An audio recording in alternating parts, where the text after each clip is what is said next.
Hey, welcome back, comic fans. I took my own advice and got a pad of paper and put some names down as I read, trying to make sure I capture the names. So this one is the TSR DragonLance, which is one word, not two as it appears it should be. It is the number 6 issue. It is March 89.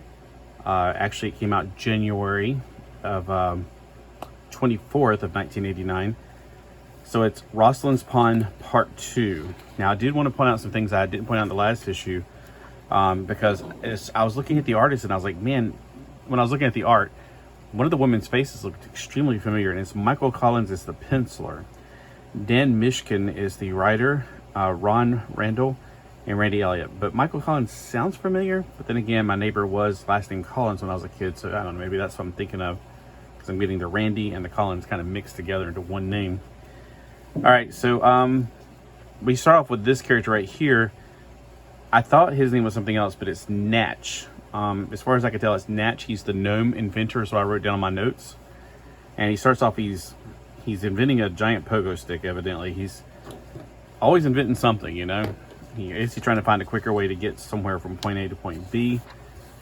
And it's really weird that they chose green as the colors for this. I guess it's some kind of time of day where the green light from the sun comes through. I don't know. Everybody looks sickly green. I wasn't sure if they were getting exposed to gamma radiation at first.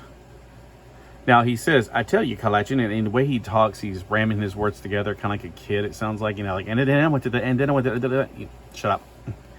So, and then I tell you, Calthanian. I can't get that TH in the middle that well, but that's the best I've ever done. So Calthanan, he's the main elf of the story so far. He seems to be our main protagonist. Plip, what is the Plip about? So anyway, he evidently has another invention he created called the umbrella, but he doesn't call it that. He's just like, it's raining, we're soaked. So he's like, what if that would be make you happy? I don't know if he has some kind of magic invention thing or something. But they're walking along because the horse broke down. I guess they had a flat tire on the horse. And the little gnome is driving them crazy, but they stumble over a body, and they found a whole bunch of bodies. So this group right here is evidently a bunch of river pirates, according to him. Now this female figure, look at her boots, okay? Because right now she doesn't look like anybody. Later on she will look like somebody. She shows up again later, and her name, they don't mention it until the very end, is Morella, just to keep a little heads up there. So, river pirates, right you are, bucko, and with this sword, and with the sword, still thirsty for blood, yours, not without a fight. And he shoves him back. And of course, it's confusing because they're sitting there saying that, they're assuming that, hey, if we can't take on, if those guys, those bunch of armies couldn't take on these guys, what chance do we have? But he's fighting for his life, so he ain't gonna worry about it. This is also interesting. She comes to comes to Jesus moment, it seems like. Says that pile of corpses and a long trail before them tell a different story, don't it? And oh. And when she looks at him, she's like, oh, we shouldn't be fighting him. Probably is what she's thinking. That was foolish, woman. How could your dagger stand against my sword? So anyway, he beats the crap out of the other ones. And these other guys, I guess they're actually the ones who did the damage. They shoot the guys there. There's 2 guys that get shot. As you notice, there's no arrows actually in her. You got to pay attention to these things. I didn't notice until the very end. I was like, that's the same woman. These guys evidently are the murderers, and they're like the dragon army. And they're like wanting to kill him, but they're like, wait a minute. This guy held off those other guys. You know, he's a dark elf. He travels alone. So if you really are a dark elf, then kill the gnome. It's like running through with a sword is too easy. So he's just going to throw him in the river. And this is why I think it's so hilarious. It says, it's a well-known fact that gnomes can't swim. Gnomes can't swim. Is that right? Well, you know the rhyme. Gnomes and water should never mix. Yeah, I heard that too. I knew that. It's like a bunch of dumb people that, oh, well, you know. So he's, you know, evidently getting out of the water. I guess he can swim. We'll find out later he can. She says, the woman right there, rescues him, so to speak, helps him pull him out of the water. Meanwhile, back at the castle from last time, there's that mage again. Now, this mage actually has more to do than I thought he did. I'm not quite sure if he's in control of that demonic spirit that he put upon him, but he's saying that I will serve my her with my dying death, talking about the Dark Queen. His name is, as far as I can tell, like I had to go back and do some looking at this, Raistlin, because he's a wrestler, and this is the guy we're talking about here, Raistlin's pawn, Measure. I think he's evil. So far, I can't quite figure it out yet. I'd have to go through all 4 issues to figure this one out, I'm supposing. Anyway, while he's talking, though, this is interesting here. This is why I'm wondering, is he in control of him? Because there seems to be a connection here. So he says, but silence. The Queen of Darkness herself has chosen me for her special role. A role I am determined to fulfill. All the power at my command is dedicated to the Dark Queen and to her alone, and I will serve her to my dying breath. And this suddenly freaks him out. He's like, I will betray her, and none will rival my power and any longer. So, okay, so obviously he is not being controlled. This demon spirit is connected to the previous host, and he's seeing what he's talking about. He's like he's right there with him. Huh? What'd you say? Oh, what on Kryn are you talking about? So Kryn must be the planet they're on, I'm guessing, because it's like one on Earth. All right, what are you two talking about? I didn't say anything. He's like, sure you did. And he's like saying they were fighting. Where it's like rival, rival. What is it? What are you talking about? Oh, what does it matter? Dark elves are entitled to be a little spooky, aren't they? They go into this place, and it's one of those traditional places you imagine a lot of drinking and winching and stuff. Well, winching. Here's the face that made me go, huh, this artist, I recognize that art and that woman on the next page, though. Over here, they look very familiar, almost like, did he ever do Fantastic Four comics? That's what I'm wondering. He kind of reminds me of Sue Richards. Anyway, so there is this magic mirror, and this is funny. It says, that mirror is the reason they call the establishment the end of Secret Shadow. It reflects men's secret selves. It does.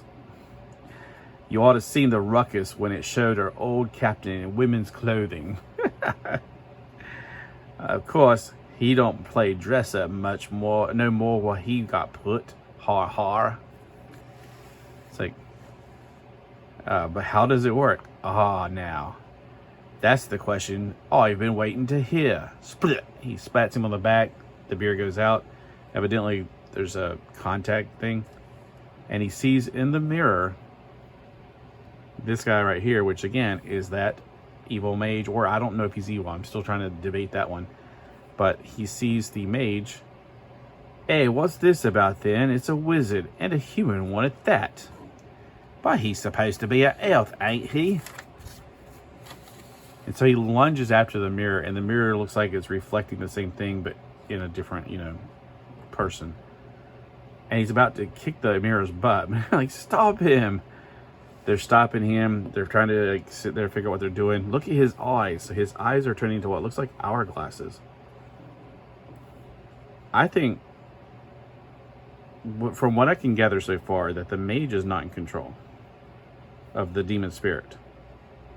And the demon spirit, there's sometimes whenever they can sense each other, because that's where he's going. It's like he's now reflecting and says, look at his eyes. He says, I cannot see you, but I know where you are, that you are near. Come, my faithful one, come. And he calls down a dragon. Nice looking dragon. So he hops on the dragon, and he gets over to that. I don't know if he ever gets there. He doesn't really get there. He's just flying. All right. It's like, no, he's leaving. I must follow. And he's coming possessed again, of course. And the entire place is against him. But suddenly a blinding light. Stop. The elf comes with us. Another magic user. And that name, I thought you told us they couldn't swim. I lied.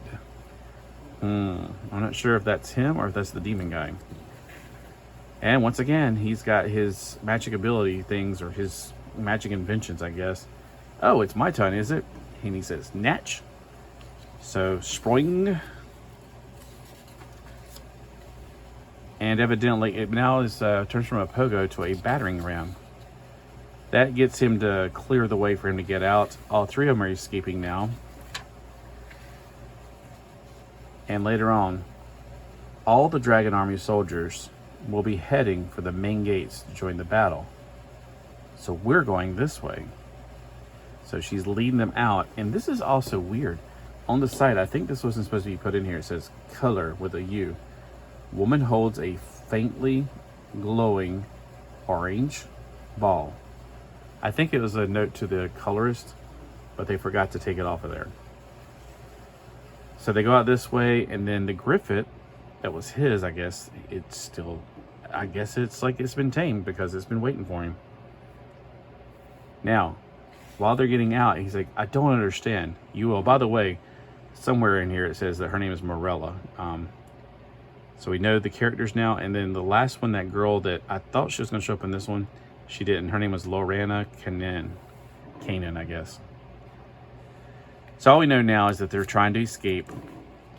We aren't given why yet, because she says you will. So yeah, I guess we'll have to wait to find out. They all take off, and I think this is a funny thing that he probably shouldn't have said in the presence of a lady.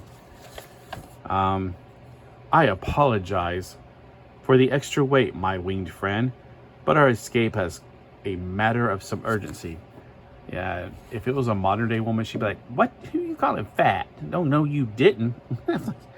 I don't know. I just, little things pop up in my head like that. It's ADHD. All right. So the last words here are, don't you think we should have stopped for those knights? I mean, you know, they might have helped us. These knights are trying to stop them, like pull over, woo, woo, like a bunch of cops. And they're like, nah, we got too much to do. They're not going to pursue them.